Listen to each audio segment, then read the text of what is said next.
Konnichiwa YouTube! Welcome back to Archeage 2.0 with your host OnlyOneShinobi, and today we're bringing you an alchemy guide. But before we do that, just a quick shout out to Lolzinator on YouTube. His name is Mr. MW3 Respawn.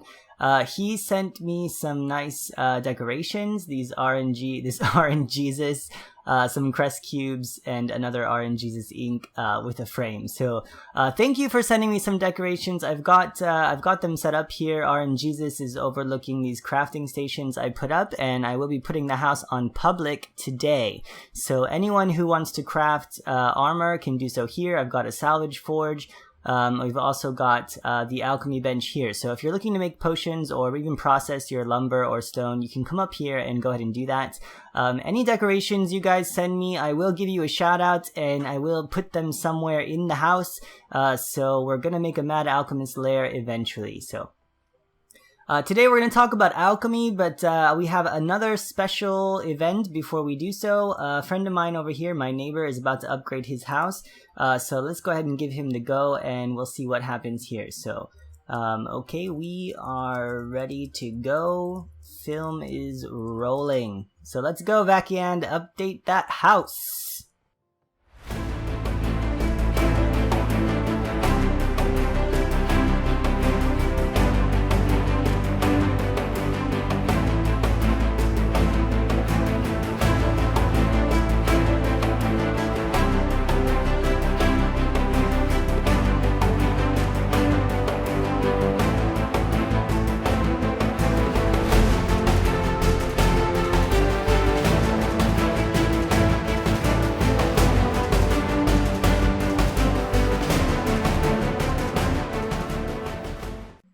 So, grats, Vakiand!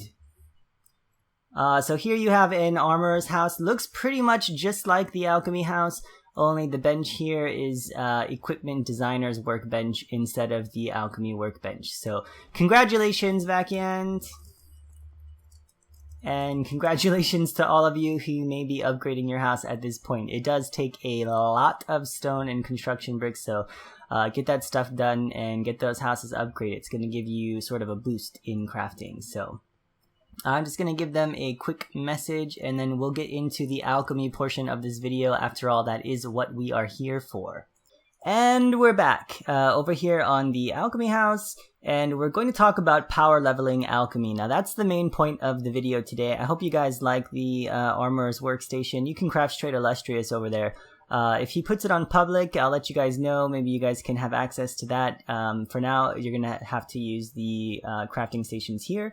But this should be on public. Well, actually, let's do that right now. We'll put this house on public. You guys can come by and use the crafting stations anytime, and let me know how my decoration is going because it's not going so well. Open to public. Confirm. Alright. So for power leveling alchemy, now there are a few different ways that you can actually do this. The first way and the most popular way, of course, is through the disintegration method. So if you're not sure what that is, I have released a video on this previously in the past, and it basically involves taking an Archeum crystal or Archeum shard and disintegrating it into the dust. And then selling off the dust or reusing it to make crystals again. So we're going to head out to a main city where we can find a crafting bench and take a look at how to do this. Okay, so here we are in City of Towers. Now I like to come here just because I know where everything is and I'm familiar with the city, but any major city including Austera will have this special alchemy bench. So the first thing we're going to do is head to the auction house. Now if you're using the disintegration method, you're going to need Archeum shards. Now it can vary which Archeum shard you're going to use, but let me show you what this skill is. So if you pull up your alchemy tab and go to alchemy and then go down to Archeum, you'll see this skill called disintegration. Now what this does is if you take an essence, for example, and disintegrate it for some labor, you'll get crystals, right? And the crystals, you'll get shards, and then with shards, you'll get dust. So you basically break it down into its smaller pieces. Now, this is quite frankly the easiest way to power level alchemy. The only limiting factor to this is going to be your labor pool and of course the gold that you have available to spend on these shards. So if you don't have a lot of money, this really isn't going to work well for you, but it can make you some money. So if you start out small and then make some as you go, you might be able to build up enough income to actually do this on a mass scale, a large scale. So the first thing you need to do then is decide which shard you're going to use. Now I do recommend buying the shards and not the crystals just because it's easier. And if you're on a fresh start server, these are going to be much cheaper. So first we're going to look at Starlight Archeum. You just type in Starlight Archeum shard and you'll see that these are going for 3 gold 74, let's just say 3 gold 75 each.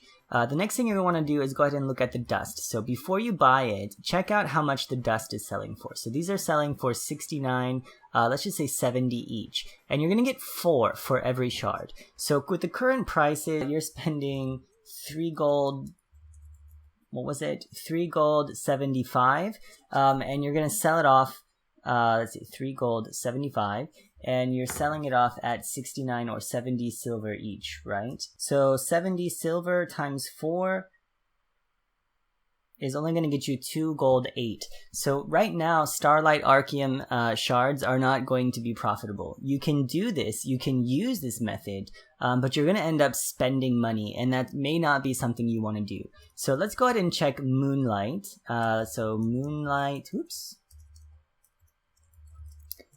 Moonlight Archeum shards.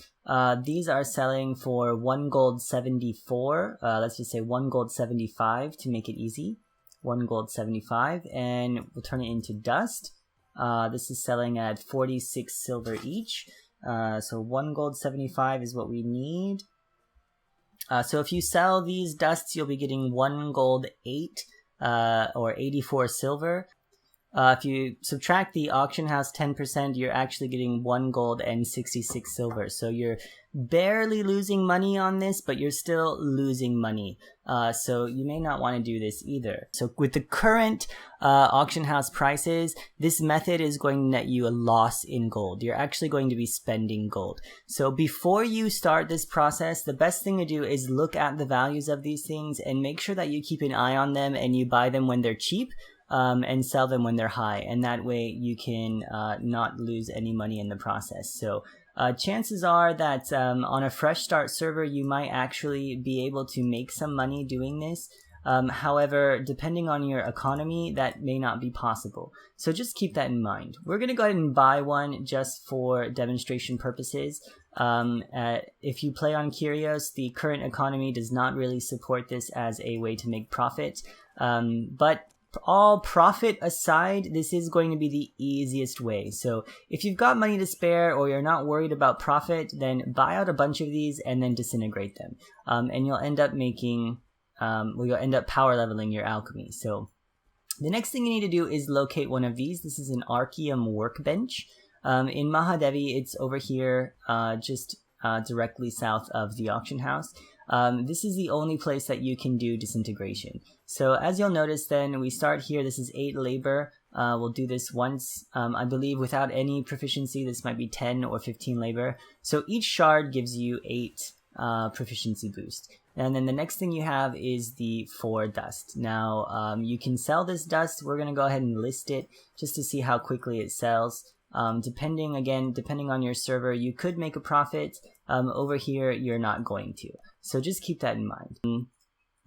Okay, so for those of you on a server or on a server with an economy that does not support this method, like Kyrios does not currently support this as a profitable method to level your alchemy, what you're going to want to do then is look at your other options. Okay, now if disintegration doesn't work, we do have other options. We do have other options for leveling your alchemy. If we pull up our alchemy list, there are 2 things that I suggest looking at. The first are pigments and oils. Now, especially on a fresh start server, pigments and oils are going to be in high demand. And these things you can craft at a very low level of proficiency. Now, the higher level pigments and oils, you will need approximately 10,000 proficiency, but you can get there just by making small seed or small root pigments. Okay, and this takes a variety of different ingredients, and you're going to have to buy these. So you're going to have to start out with a little bit of gold to be able to do this. So if we look at the ingredient list, small seed oil, which is used for leather working, takes 3 charcoal, 20 rice, and 20 corn. Right, so charcoal stabilizer is currently 2 gold each, so that's 6 gold in charcoal. And we're going to need rice and corn as well. So let's look up rice. Rice is going for 4 silver each, so that's roughly 80 silver. It's less than a gold. And then with corn, we're going to need 20 of those as well.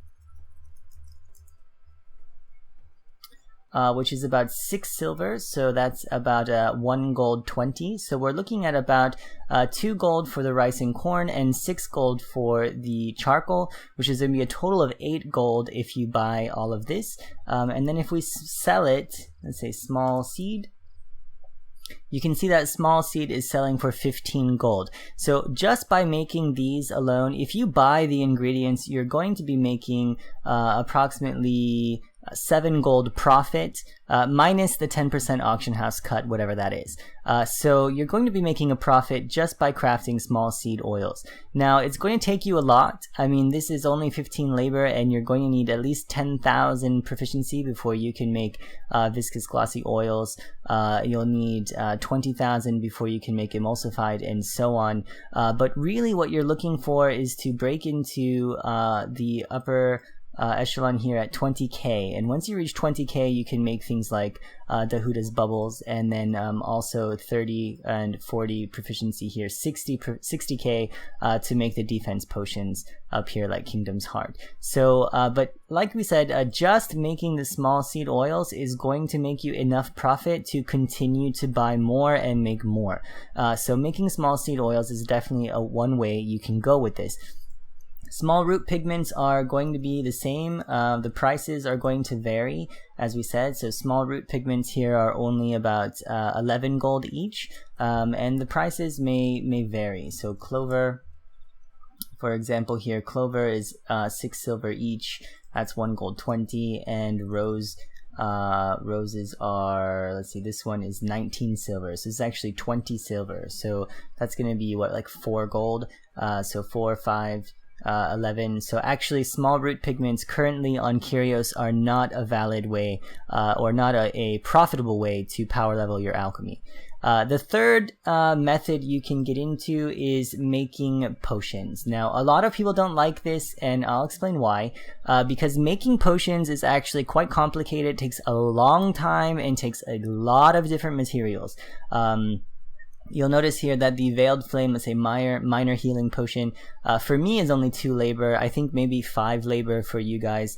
And this takes only 8 medicinal powder. Now the cost of the ingredients are quite low, but you're not going to be able to sell this off right away. So you're not going to see any return on your investment until you're able to really make the highest level mana potion. Which is here, not minor healing potion, but maybe healing potion, Nui's Nova, which takes 55,000 proficiency. So this is a valid way to level alchemy, but it's going to take a lot longer time, and you're going to need a lot of different types of ingredients.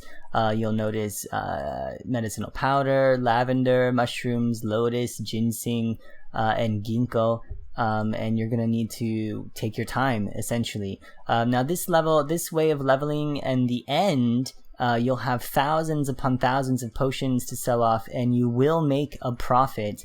But in the long run, it's going to take a lot of time, and so it's not really suitable for power leveling. So if you're looking to level quick, the 2 ways that I suggest 2 routes I suggest taking would be either small seed oils, small root pigments, or the disintegration method. It's really going to take some research on your part to evaluate your economy and your auction house market and decide what's going to be best for you.